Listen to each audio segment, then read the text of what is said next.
All right, everybody, welcome to a very special Affiliate Summit webinar. My name is Jim Kukrell, and I'm the Affiliate Summit Ambassador. As you may or may not know, I am heavily involved in promoting the show, and I really love the show as I've been to every single one of them. And I'm here to help you learn more about the show, but more importantly today, I'm here to help you learn more about things you need to know about, like link building, and how are you going to get links that are going to help you generate more results for you in search? How are you going to get links that are going to help you get higher Google rankings? All of those major, major important things. And make no doubt about it, those are really, really important things, as we all know. And that's why we're doing this webinar today. So what we're going to do right now, though, is I'm going to go through a couple of quick announcements. Then I'm going to introduce Chad, and Chad's going to take it away and teach you all the link building secrets that we promised you today. So the first thing I want to tell you about is we have a really good discount going on for the Affiliate Summit event that's happening in New York City in August at the Hilton Hotel on the Avenue of the Americas. And you can get a 10% discount today if you use this coupon code, which is ASC11Web1. So if you just go to affiliatesummit.com and use ASC11Web1, get 10% off coming to the show. Now, I must tell you that this is a fun event. August in New York City can be a little bit warm, but look, we're inside most of the time. It's a great event. It's been there the last 2 years. There will be almost 5,000 people at this show. Who knows? They may even get over 5,000 this time. And you want to be here for this show. I would love for you to come out, meet me, meet Chad, meet Sean and Missy, come see the show and learn a lot of stuff. So there's that coupon code. I hope you can use it. I hope you can make it out because it's going to be a lot of fun and a lot of great information.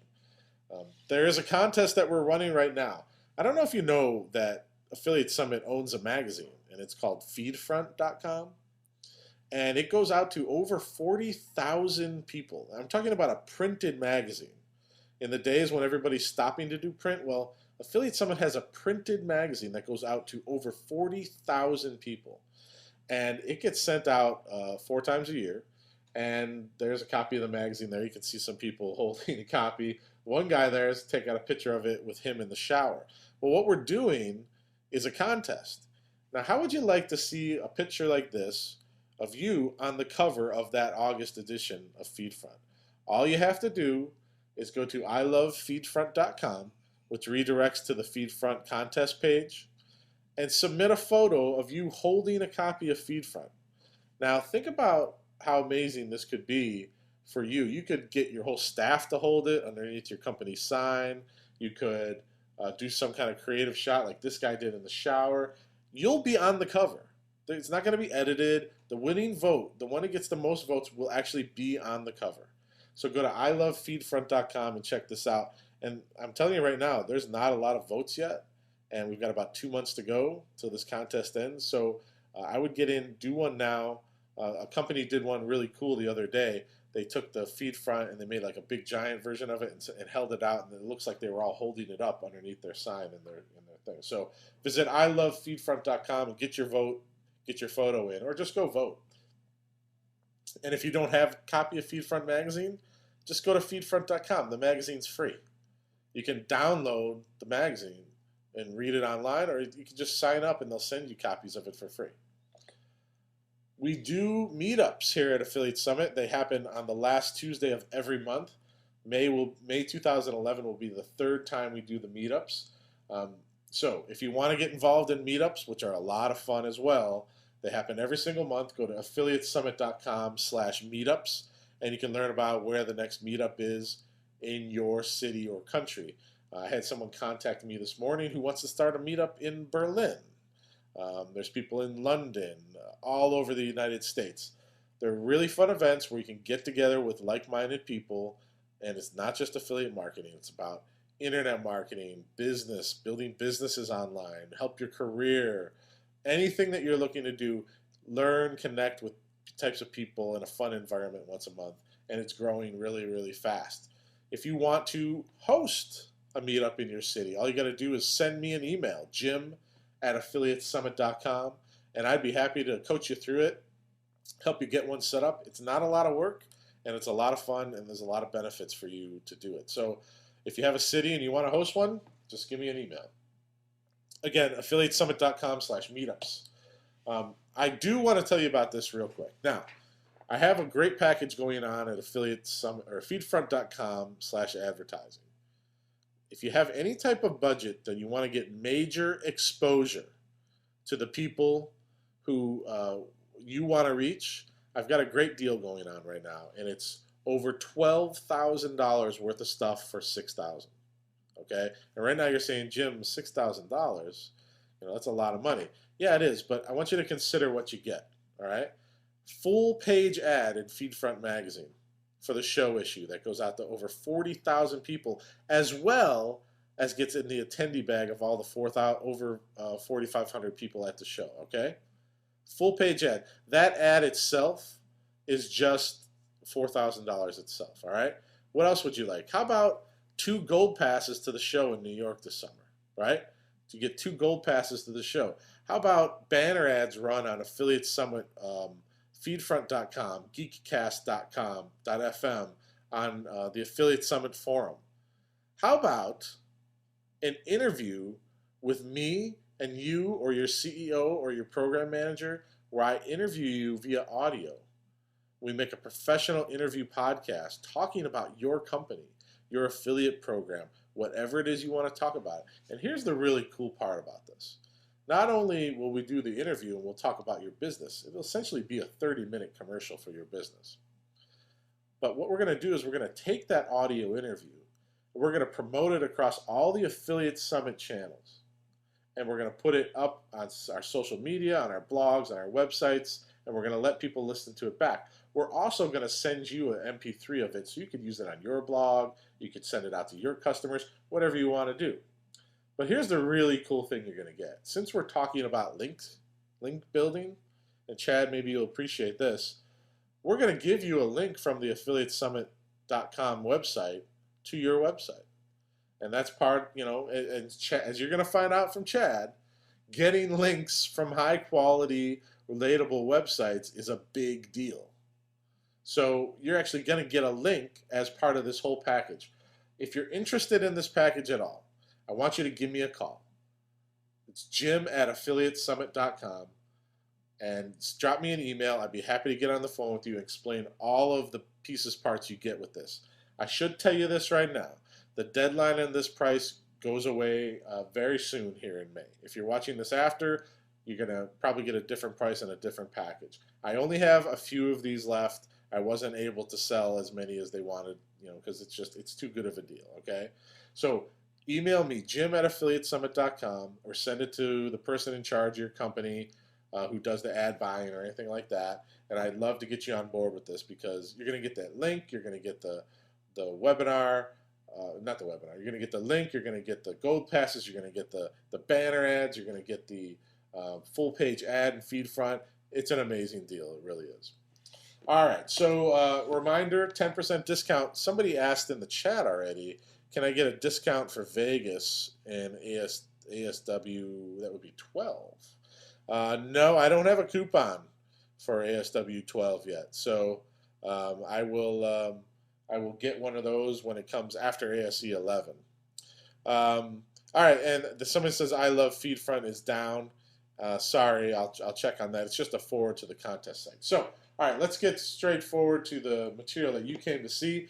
If you do want to tweet out that you're in here today, just go to AFSUM webinar, and you can go to tweet out at Affiliate Summit and at CPolitiIU. I always say that wrong. So right now what I'm going to do is I'm going to go in and I'm going to give Chad, I'm going to give him access to this whole thing, so that he can come in, show you his slides, and while he's getting ready to do that, I'm going to tell you a little bit about Chad. Now, Chad, do you have control there? Jim, I have control. Okay, so let me tell you a little bit about Chad, because, Chad I've known for a while now, and he's the director of social media search at a company called Kuno Creative. And I met with Chad a while back because he had expertise about a lot of stuff that I really needed to know more information on. And we got to talking. He had since moved into the Northeast Ohio area. We've met a couple times. Found him to be a really great guy and really intelligent guy in this business. At the company he works with, he's really killing it, doing a fantastic job managing lots and lots of clients. And I said, we got to get this guy on because he knows what the heck he's talking about. And when I put out the call out for search stuff and for link building, he was one of the first people I thought of. So, Chad, it is my pleasure to have you here. Affiliate Summit thanks you so much, and we're going to get to it right now. Everybody, please welcome Chad. Well, Jim, thank you very much for that great introduction. I appreciate it. It's my pleasure to be here helping out all the affiliates and the people on this webinar today. We get to talk about one of my favorite subjects, and that's SEO and link building. Just real quick, I'll tell you a little bit about myself. I am a certified HubSpot partner, and I went through the Internet Marketing Master's Program through the University of San Francisco. I used to work with Facebook TabSite. TabSite is a really cool custom landing page app for Facebook. If you haven't seen it, I recommend checking it out. It's pretty cool. And I also have over $10 million of tracked ROI for SEO. So I've been in the space for a while. I've had some pretty good success, and today I'd like to share that with you. Excuse me. So as Jim said, I am currently the Director of Social Media and Search Marketing for Kuno Creative. And at Kuno Creative, what we do here is, well, we're an inbound marketing agency. And we work with, we don't do much on the affiliate side, but we work with a lot of companies to do their inbound marketing. We're also a certified HubSpot partner, and you can read on the Kuno Creative blog a lot of my articles. That's where I publish most of my stuff when I'm not guest blogging.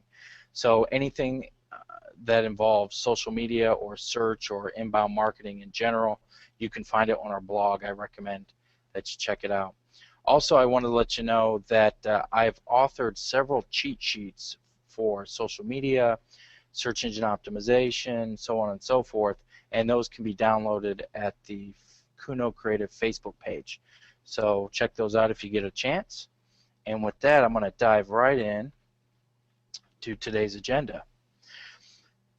The first thing I want to talk to you about is what we call class. Now, this is the fundamental construct of a search engine optimization campaign, and I'll go through that acronym. Then we're going to go right into real link building tips. I'm going to give you 13 actionable things that you can do today to help your link building. And then I'm going to discuss with you a concept called social media infrastructure. I'm going to explain what it is and how to build a social media infrastructure and what those benefits are going to be for you having a social media infrastructure. And then we're going to roll right into a Q&A. So the first thing I want to share with you, for you Glenn Gary, Glenn Ross fans out there, or Alec Baldwin fans, it's not ABC, always be closing. It's ABO, always be optimizing. Every piece of content that you produce for the internet, always be optimizing. You always need to have in the back of your mind a primary, secondary, tertiary keyword phrase that is relevant and important to your business, whatever that may be. So you always want to identify those, and you always want to have them tucked in your back pocket to pull out and shove in your content. Always be optimizing. So what is class? Class is these steps that you need to have a successful SEO campaign. And I'm actually going to add one thing to it after I explain this. The first is content. The saying, content is king, I know you've heard it. Everybody says it. But the thing is, hardly anyone does it. You cannot be successful in SEO just building links. Yes, it's a major, major part of SEO, but you have to have good, sound, quality content. Not only that, but you need to have a publishing frequency better than your competitors. Your content, well, I'll put it to you this way. Here at Kuno, we publish content an average of 2 to 3 times a day, sometimes more, sometimes 5, 6 times in a day. Whether that content is a blog post, whether it's a piece of advanced content, a new landing page, whatever that is, content is king. You always want to develop content and push it out on a regular basis. Now, if you are successful at that, your link building campaign is going to be a lot easier. And the reason it's going to be easier is because with all that fresh content out there, you're going to be building links naturally, which is great. When your links are doubling and tripling naturally, plus the work that you put in building links, that's just going to make your efforts that much more successful. And then, of course, after links, your site architecture matters. Now, I'm not going to go into the details of that today, but that's something you want to consider is your site architecture. Try to keep it as flat as possible. So instead of going 4, 5, 6 layers deep on a website, if you can keep everything 2 layers, 3 layers at most, you'll be setting yourself up for success. And then, of course, social media, and we'll dig into that today as well. And then strategy. You have to have a strategy in place for all those things.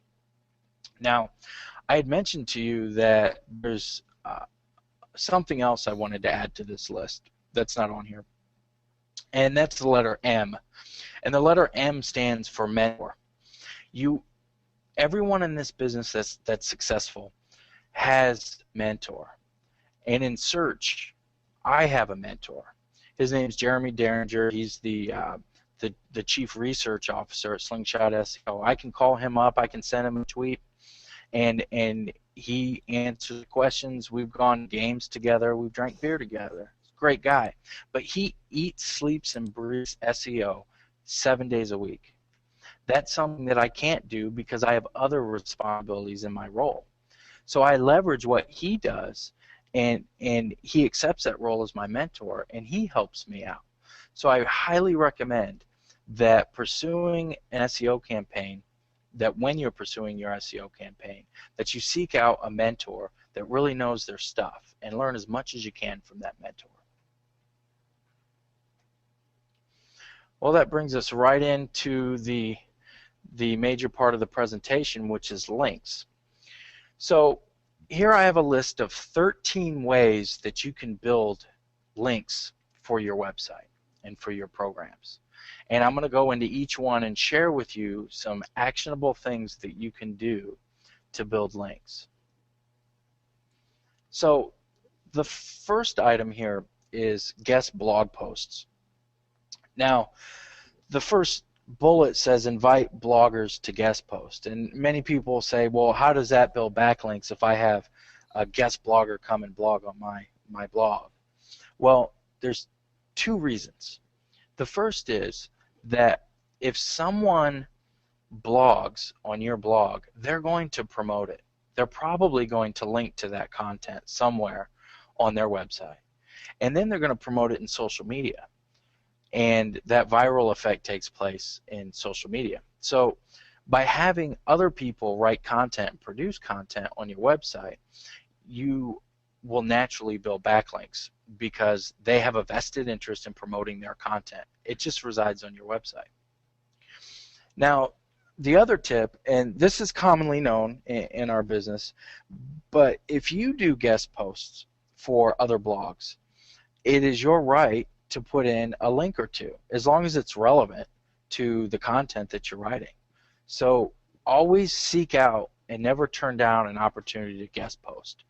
I know it gets hard, especially when you're producing lots of good, fresh, quality content to guest post, but I always try to make time myself to do it because it's so valuable.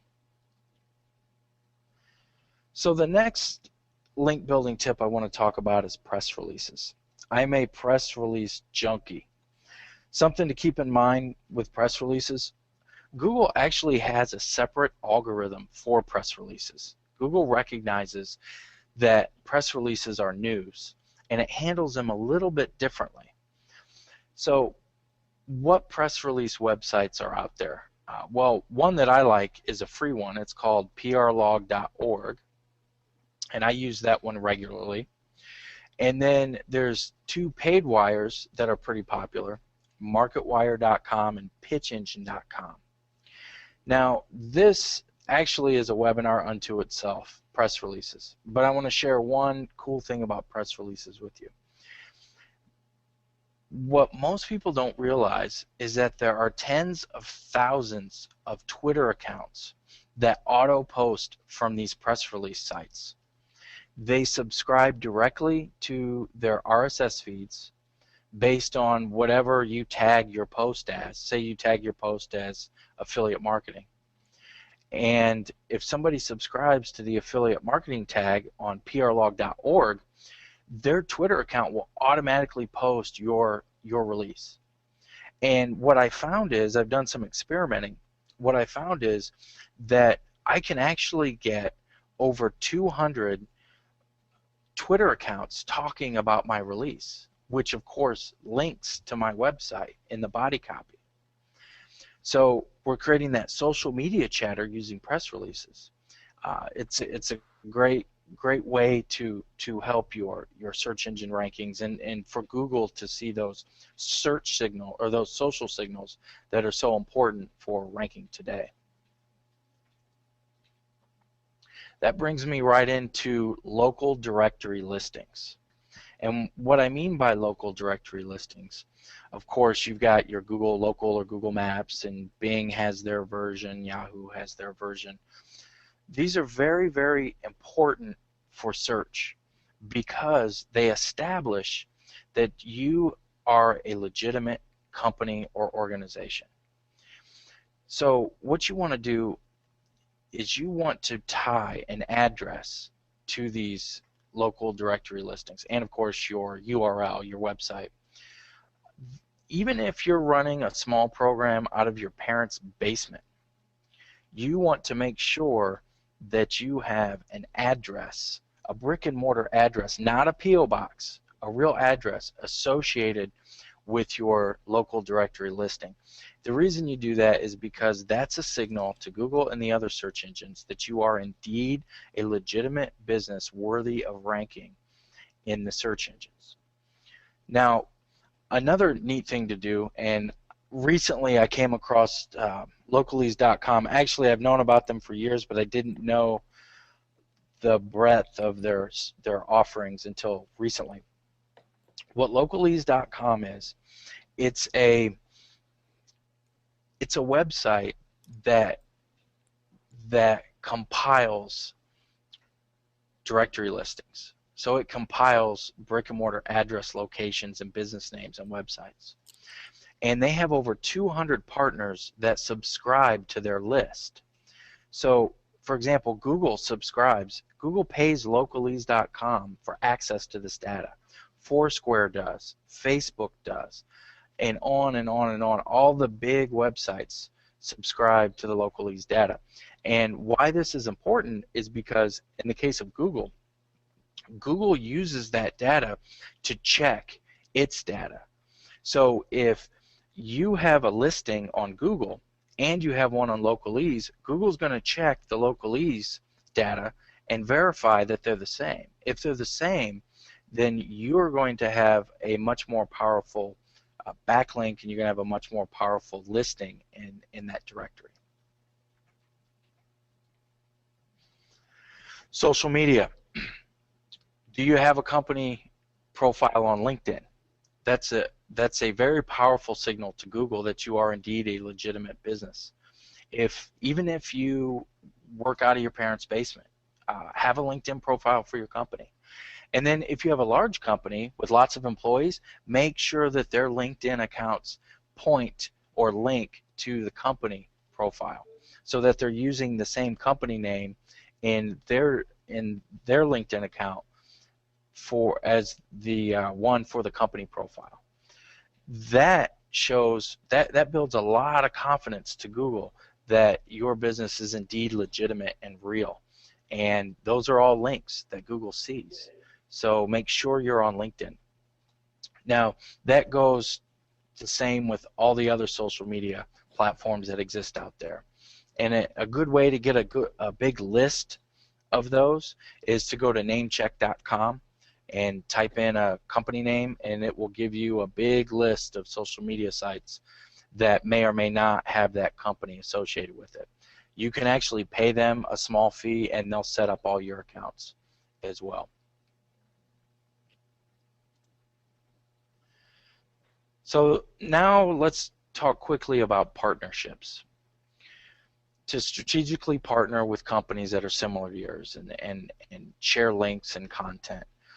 A good example of this is, for example, the company I work for, Kuno. We're a certified HubSpot partner. So HubSpot has a lot of links and a lot of our content on their web properties that all link back to us. And we reciprocate and do the same thing. We have content that links over to HubSpot.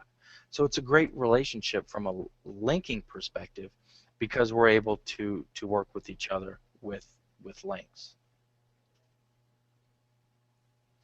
Now, your clients or your vendors, if it's prudent, just ask your clients. Ask them for a link. There's nothing wrong with that. People do it all the time. And here's a little trick that I found to work really well for your vendors. Just ask your vendor if you can write them a cool testimonial. The only catch is you're putting a link in it.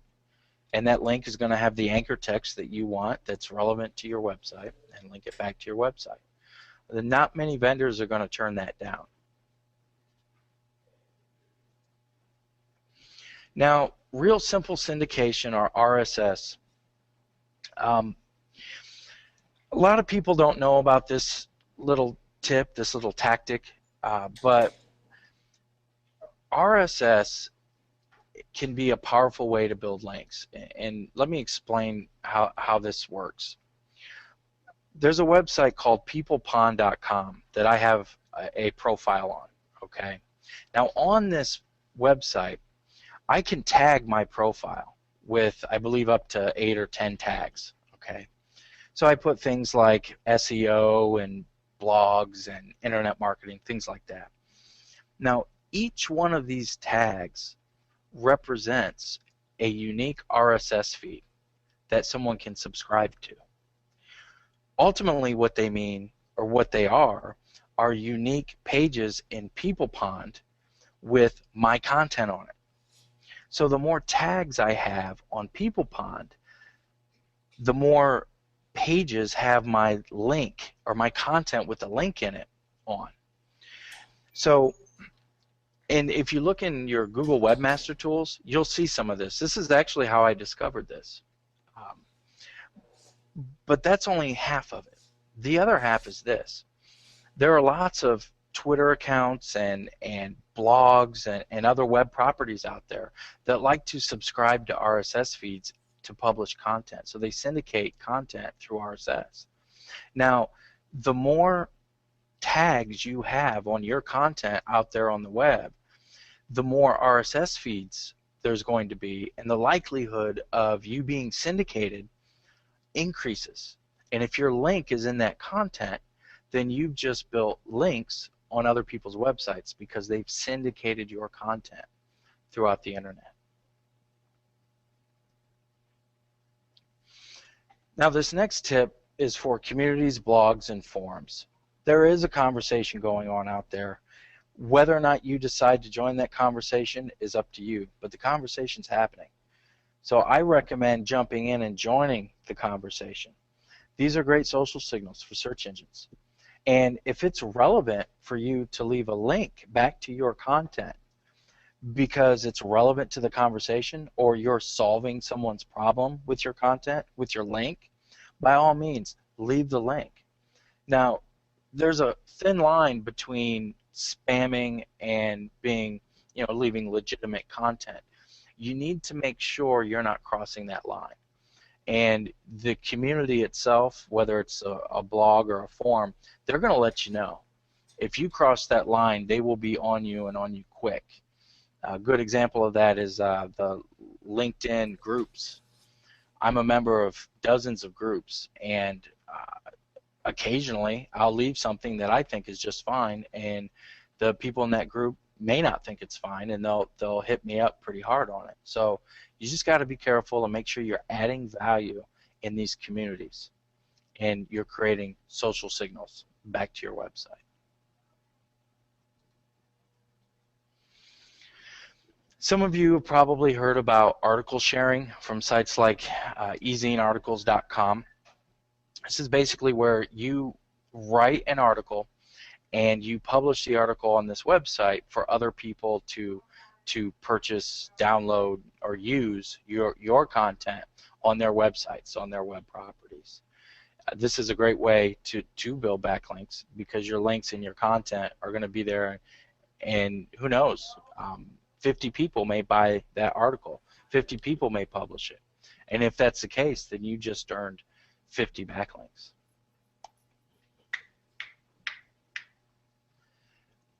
Now, national directories, these are a little bit different than local directories. Some of the more well-known ones are the Yahoo directory and the DMOZ directory, or the Open Directory Project. Now, that's a free one. DMOZ.org is free, and we could actually have an hour-long conversation on DMOZ. They may or may not accept your submission. If you submit your website to DMOZ, they have the right to refuse it if they want. In fact, they may never get to it, but if you're lucky, they'll get to it right away, and they'll publish your directory listing. And if you're one of the lucky ones and you get published in DMOZ, it's a very, very powerful link back to your website that both Google and Bing use as part of their ranking algorithm. That's a powerful link if you can get it. And then, of course, the Yahoo directory, that's a paid listing.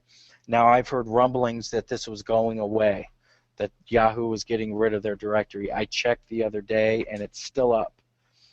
I know that they charge $400 a year to be a part of that directory, and if you have the budget, I recommend that you use the Yahoo directory as well.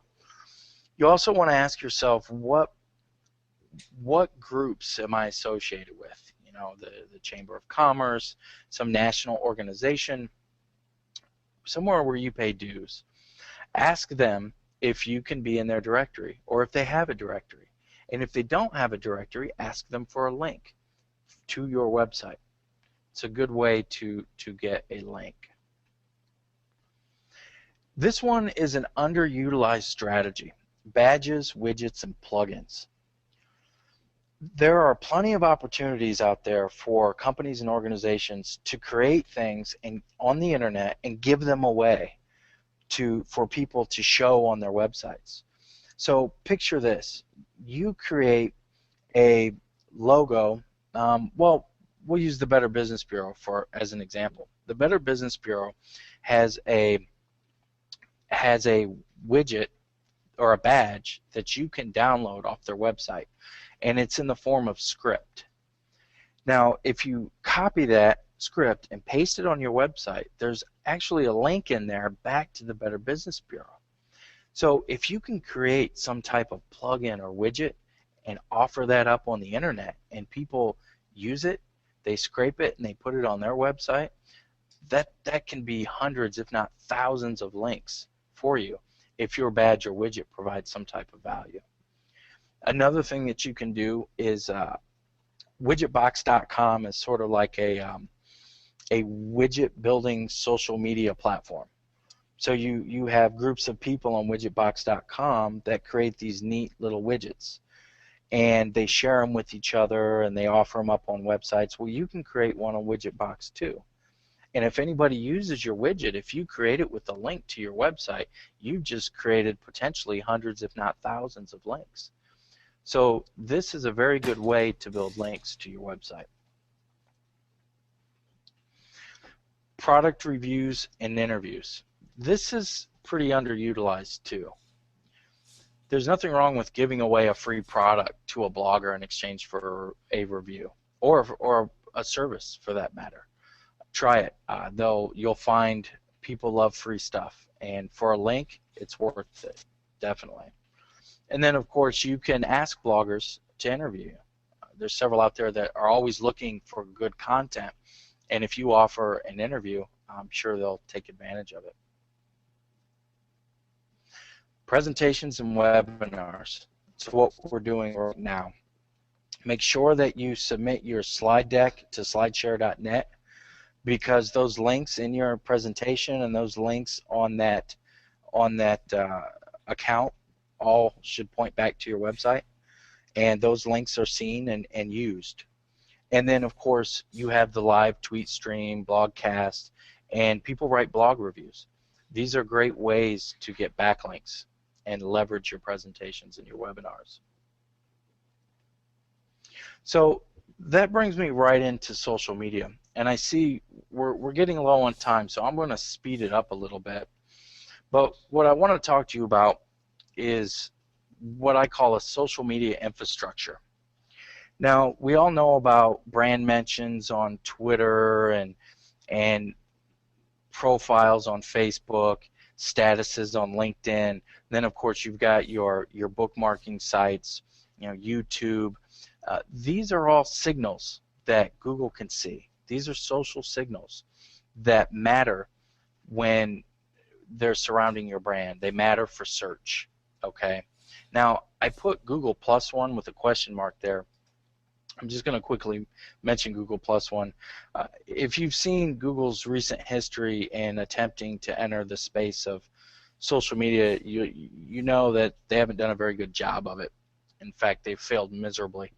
But this is their attempt of creating a Facebook like button.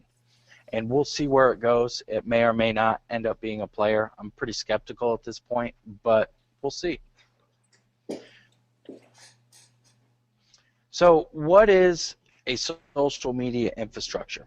Well, social media, by its very nature, if you get down to the guts of social media and what it is, it's a content distribution channel. It's for distributing content. It's like a road. It's like an infrastructure, okay? So what you want to do is take all your social media platforms out there, all these social media properties, and connect them to each other, because your content is going to be talking about your keywords and your business, whatever it is you do. And on all of these social media platforms, with the content being shared between them, the same content, the same keywords are going to be discussed. So essentially what you're doing is creating a keyword neighborhood where all of these social media platforms are connected to each other, talking about the same stuff, the same keywords. And as a result, it's going to raise all of your web properties up in the search engines, to include your website. Now, the first thing I need to say is that blogging is the push foundation of the infrastructure. So you're going to syndicate content via your blog. Now, there's other ways to do it, but in this example, we're going to talk about the blog. So it would work like this. You publish something on your blog. It gets fed to YouTube. It also auto-posts to Twitter, Facebook, and FriendFeed. Now, you can do this manually too. It doesn't have to be auto-posted. But the point is the content is shared. Excuse me. And of course, it can go to LinkedIn, and I even threw MySpace in this example of an infrastructure. But remember, social media infrastructures are almost limitless on how you build them, because there's so much out there. So once you start to push content out to these platforms, you want to make sure that you pull content into your infrastructure as well. And one of the examples I have here is SlideShare. I can post this deck on SlideShare. I can scrape the code and then drop that content on my blog. And I'll have this slide deck on my blog. Now, what I've just done is created a connection between my SlideShare account and my blog. But because I published a blog post, that content is going to be syndicated over to YouTube, FriendFeed, Facebook, Twitter, LinkedIn, and MySpace. So you can see how this content flows through your infrastructure by something as simple as grabbing some code off a SlideShare and dropping it on your blog. And of course, I've got Flickr and PhotoBucket as examples as well. And here we have Pitch Engine, which is a press release site. So the key to this is you want to pull your conversion platforms back into your infrastructure. So those platforms that convert people into leads or customers, okay? And in this example, I have microsites, landing pages, and websites, all linking within this infrastructure. So you want to make sure there's some type of real viable link between everything in your infrastructure. And I even have an example of tying eBay in. I figured out that through Flickr you can create a slideshow and put it in eBay, thus pulling eBay into your infrastructure.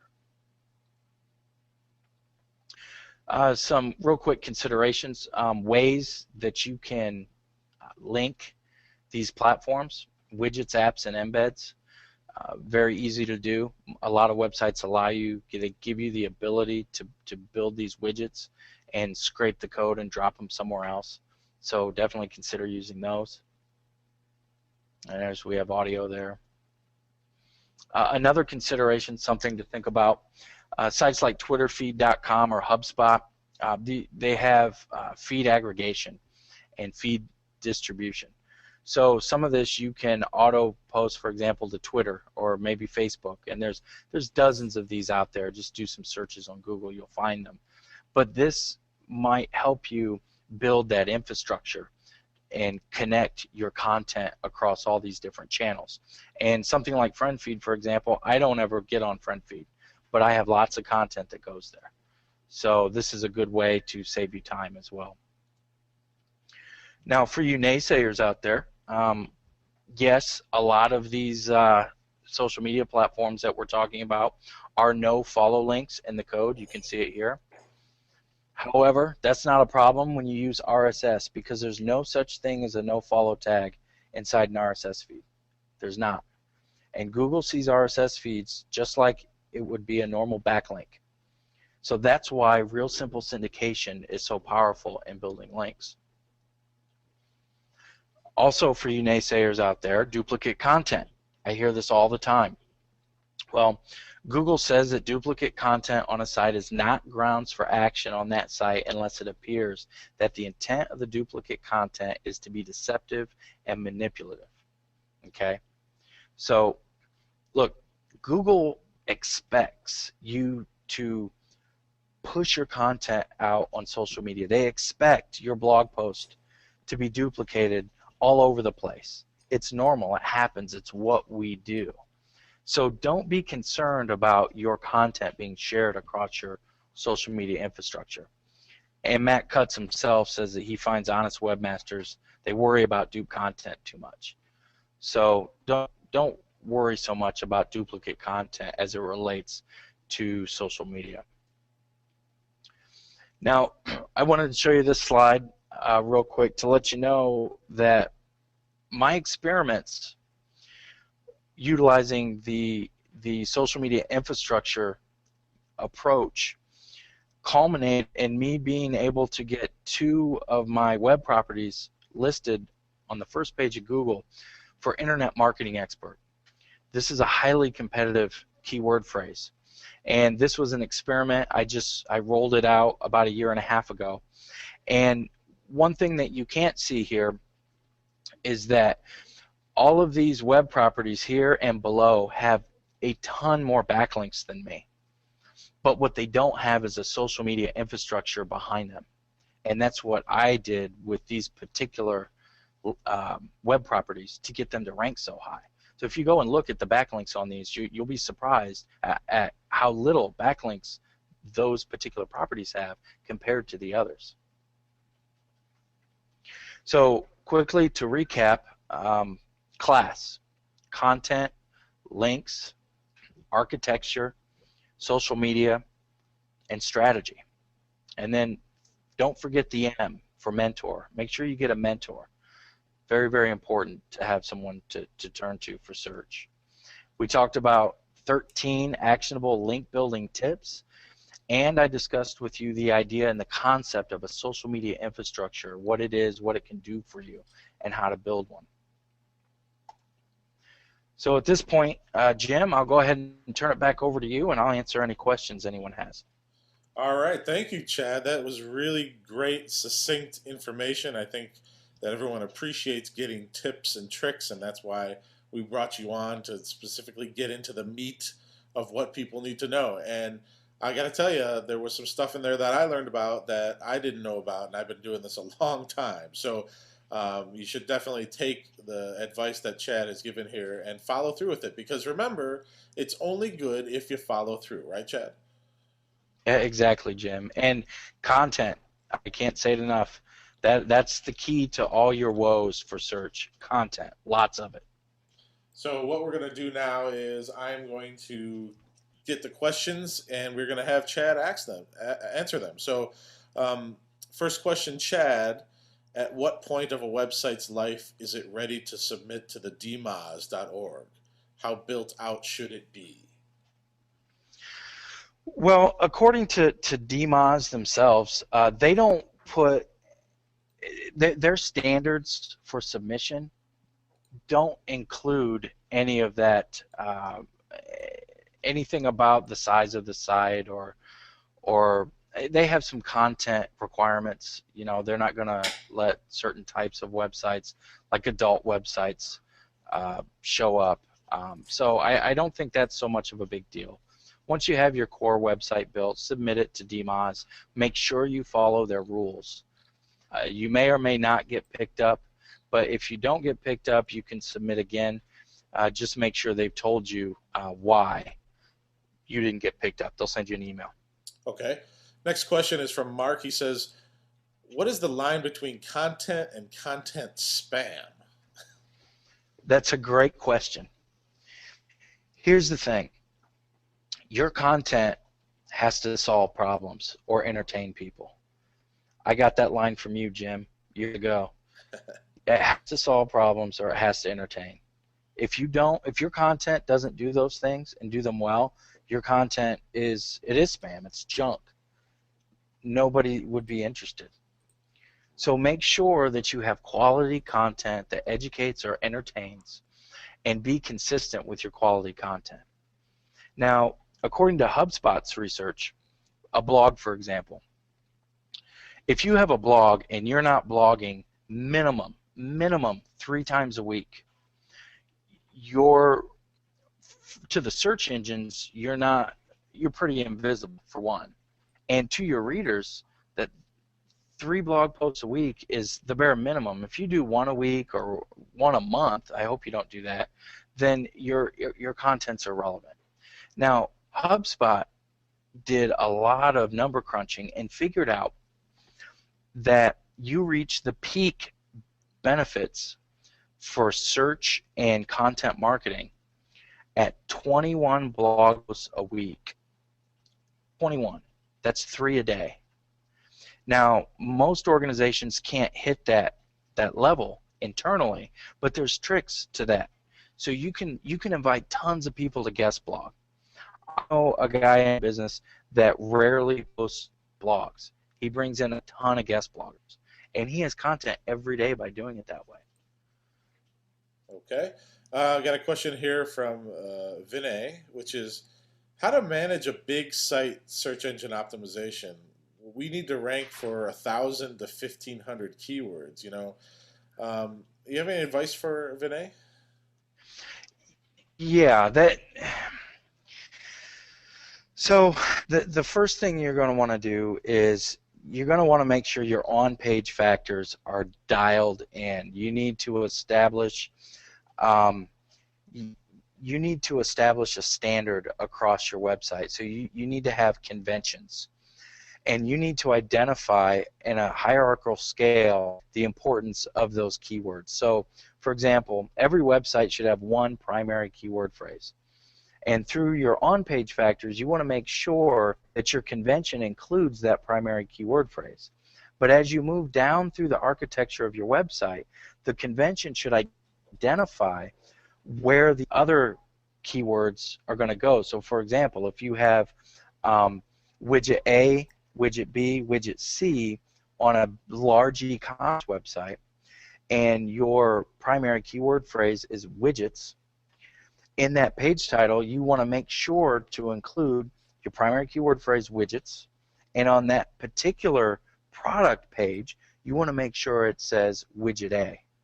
Okay, now you're going to have to write your page title in a way so it's not oversaturating oversaturated with meaningless keywords, but you also want to write it in a way that makes sense to the person doing a search on Google, so it doesn't look spammy. And maybe you want to brand that particular page title. Now, oh, go ahead, Jim. I was just saying we got a lot more questions, so just wrap it. Okay. Keep it coming. Yeah, so it's a pretty complicated thing to do, and I really don't have time to talk about it. But if you reach out to me on Twitter, I can give you some more pointers. Okay. Yeah, I don't want to cut you off, but I want to make sure we get all the questions in because people are really asking a lot of questions here. So you've sparked something, that's for sure. Clyde wants to know, how much time do you spend a week to keep all of this stuff going? And I get asked that question a lot too, and I'm sure you get asked it a lot. The truth is, it's a lot of hard work, isn't it? Yes, and as I said in the very beginning, content is king. I spend more time developing content than anything else I do. I write constantly. I'm constantly writing. Whether it's advanced content, a downloadable cheat sheet, a white paper, or a blog post, I'm always writing. Can never have enough content. Yeah, it's really true. Content marketing is just really important. And what do you say? I mean, I'll ask you this question. What do you say to people who are like, "Well, I don't like creating content." I mean, they have to do it. So it's either you have to do it or you have to hire somebody, right? Yeah, You can't exactly. not do it, right? Right, and that's what people hire our agency to do. Okay. We create content all the time. Yeah, so I mean, so you got to hire somebody like Chad's team, or you got to hire somebody to do it, but you have to be able to create content. Um, good question here from Harshad. It says, are backlinks from article directories like eZine articles, Article Base, do they add any value? And also, what about hub pages, Squidoo, Blogger, and other free services? So I guess the preface to that question is, in the last 2 months, we had the Google Panda update, or the Farmer update, or whatever you want to call it, that devalued those types of websites. Do those links still mean as much? No, they don't mean as much, but they're still links. Ultimately, when you're producing good quality content, it's naturally going to be shared across websites like that. And those links do matter.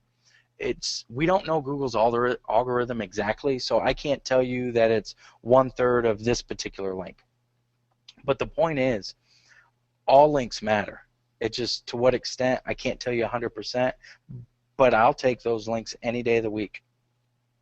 Yeah, I think, what everyone is always trying to get at is, well, which ones should I just worry about and which ones shouldn't I worry about? And I think what I'm hearing you say is, look, Google's not letting us know, so just do them all, right?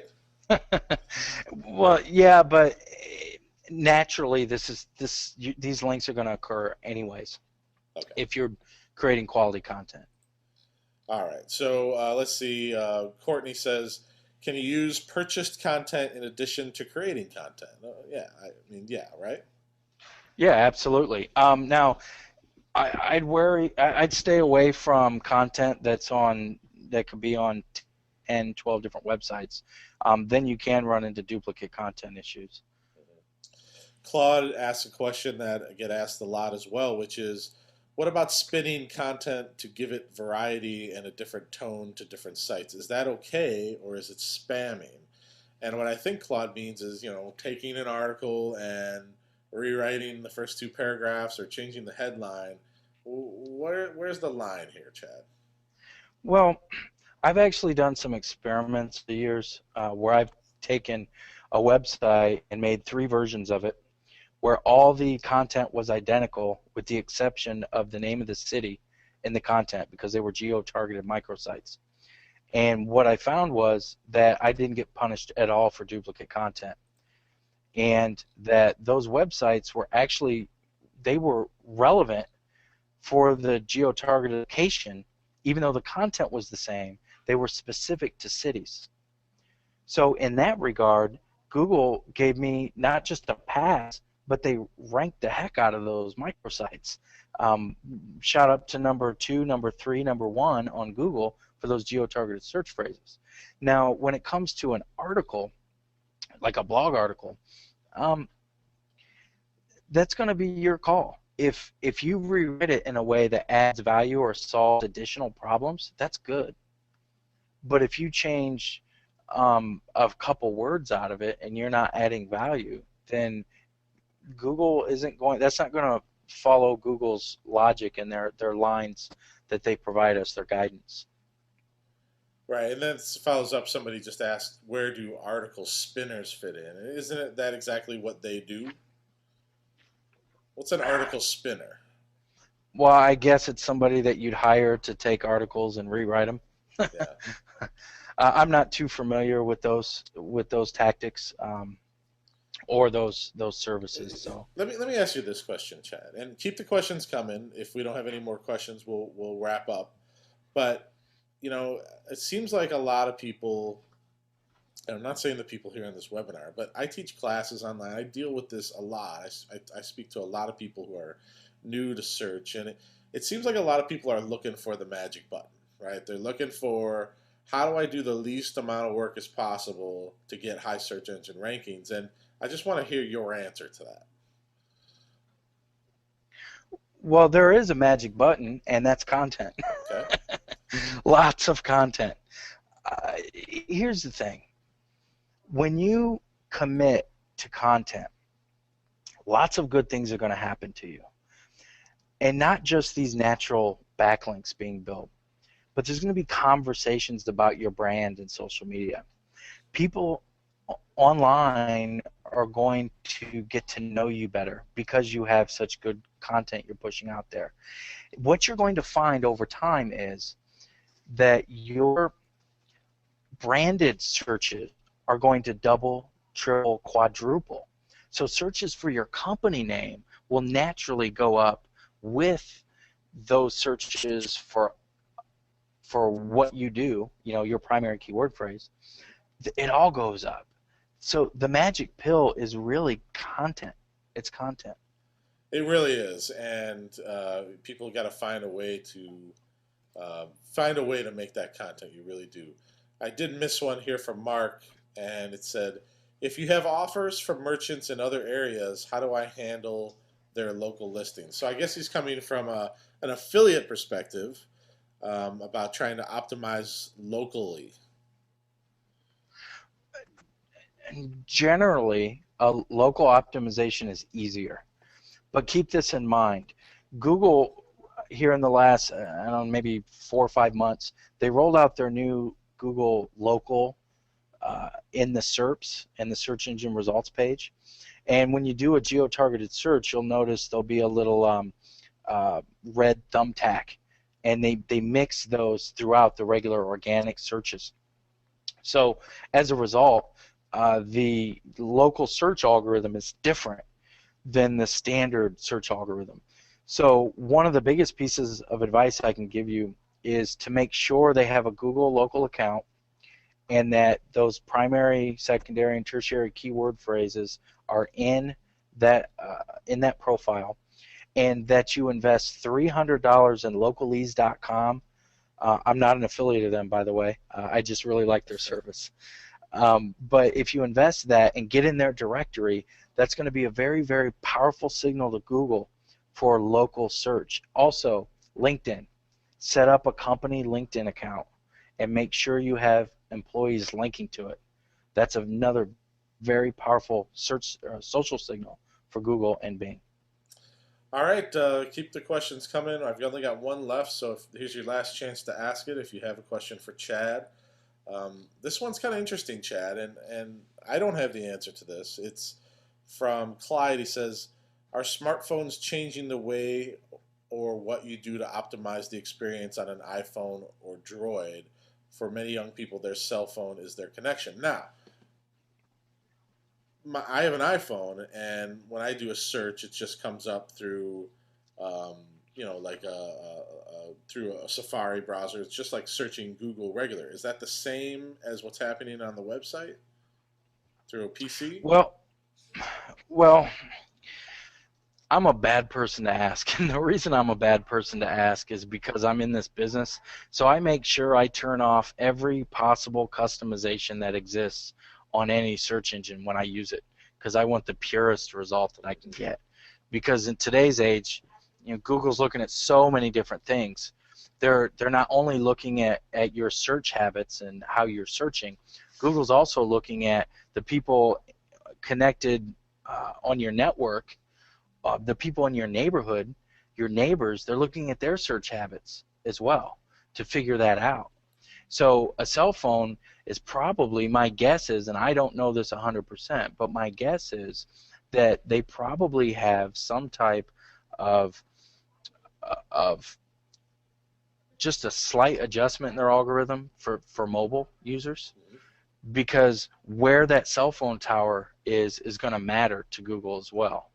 And how they work that in their algorithm, I do not know, and I wish I had the answer, but my guess is we're going to be seeing more and more of this here in the near future. So keep an eye out. I wish I had the answer as well, too, because then we could make lots of money. Last question, and then we're going to wrap it up, from Maureen. She says, what are your thoughts on building links to a new industry-specific magazine? And she didn't give the niche there, but what would your thoughts be on starting out that link building? Okay. Here's something I didn't talk about, but you can have a contest, sweepstake, or giveaway around content. So you can go out and you can say, okay, what I want you to do is write a 250-word article and link it to this page with this anchor text, and submit your link, your article, to the magazine site for a chance to win this, or for a chance to be published. Let me interrupt. She said the niche is homeschooling. Okay. If that helps. So, well, let me see. Home educators. Okay, so what you want to do is, I would start off with a contest or a sweepstakes. Give them the opportunity to be published on that magazine site. But to do it, they have to do a blog post on their blog with a link, and then email or submit through a form a copy of that article, and then the winner would get published on the magazine site. Okay, great. All right, I promise you this is the last question, because we really do have to wrap up and everyone needs to get back to work. If I'm marketing a particular product, should I create a blog for that product? And we know what your answer is going to be, but I want to hear it again. Absolutely. Here's the key. Don't focus on the product. Focus on the problems people have that need to buy your product. It's all about the problems, because you're in the business of solving people's problems.